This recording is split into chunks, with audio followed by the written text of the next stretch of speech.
pengelolaan dan pencegahan. Halo semuanya, hari ini kita akan membahas pengelolaan dan pencegahan penyakit vaskular perifer atau PVP melalui studi kasus. Mari kita mulai. Penyakit vaskular perifer memengaruhi pembuluh darah di luar jantung dan otak, seringkali di kaki. Biasanya disebabkan oleh aterosklerosis, di mana plak menumpuk di dinding pembuluh darah, mengurangi aliran darah. Perkenalkan Bapak John D., seorang pensiunan pekerja pabrik berusia 65 tahun. Beliau menderita diabetes tipe 2, tekanan darah tinggi, kolesterol tinggi dan riwayat merokok. Beliau datang ke klinik karena nyeri kaki yang semakin parah selama 6 bulan terakhir.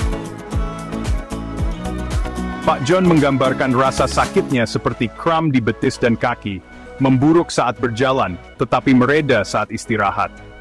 Baru-baru ini, rasa sakitnya tetap ada bahkan saat istirahat, dan beliau melihat luka yang tidak kunjung sembuh di jempol kaki kanannya. Saat pemeriksaan fisik, kaki Pak John terlihat kering, mengkilap, tidak berbulu, dan terasa dingin di bawah lutut. Jempol kaki kanannya memiliki luka berwarna kehitaman yang tidak kunjung sembuh, dengan kemerahan di sekitarnya, tetapi tidak ada nanah. 5. Hasil pemeriksaan menunjukkan diabetes yang tidak terkontrol dengan HbA1c 9,2%, LDL tinggi pada 140 mg per deciliter, dan penyempitan arteri yang signifikan pada USG Doppler. Indeks ankle brachialnya adalah 0,48 di sebelah kanan, dan 0,52 di sebelah kiri, menunjukkan PVP yang parah. Diagnosis Pak John adalah iskemia tungkai kritis dengan luka iskemik yang tidak kunjung sembuh. Jadi apa rencana pengelolaannya?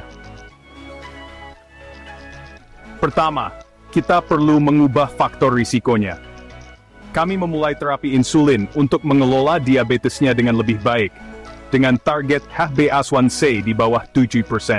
Memberi edukasi kepada Pak John tentang pemeriksaan kaki harian dan alas kaki yang tepat sangat penting untuk mencegah luka di masa mendatang. Untuk tekanan darah tingginya, kami meningkatkan dosis lisinopril dengan target tekanan darah di bawah 130-80 mm/Hg. Kami juga mulai memberikan atorvastatin dosis tinggi untuk menurunkan LDL-nya. Berhenti merokok terus diperkuat dengan konseling berkelanjutan.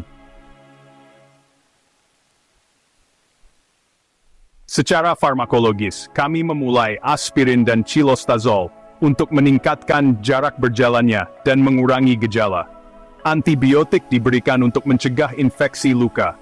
Pak John dirujuk ke klinik perawatan luka untuk pembersihan luka secara teratur dan pembalutan luka. Revaskularisasi sangat penting.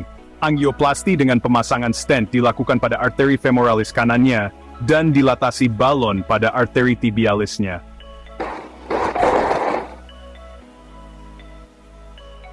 Terapi olahraga juga penting. Pak John mengikuti program jalan kaki terstruktur untuk meningkatkan sirkulasi kolateral. 3 bulan kemudian, luka Pak John telah sembuh secara signifikan, nyeri saat istirahat berkurang, dan jarak berjalannya meningkat menjadi 400 meter. HbA1c-nya turun menjadi 7,5%, dan tekanan darahnya stabil pada 128 mm/Hg. Kasus Pak John menyoroti pentingnya pendekatan komprehensif dalam mengelola PVP, terutama pada pasien berisiko tinggi. Modifikasi faktor risiko yang agresif, pengelolaan farmakologis, intervensi vaskular, dan rehabilitasi olahraga dapat meningkatkan hasil secara signifikan. Ingat, diagnosis tepat waktu dan strategi pengelolaan yang beragam sangat penting untuk mencegah komplikasi dan meningkatkan kualitas hidup pasien PVP. Terima kasih telah menonton. Jangan lupa untuk menyukai, berkomentar, dan berlangganan untuk studi kasus medis dan wawasan lainnya. Jaga kesehatan.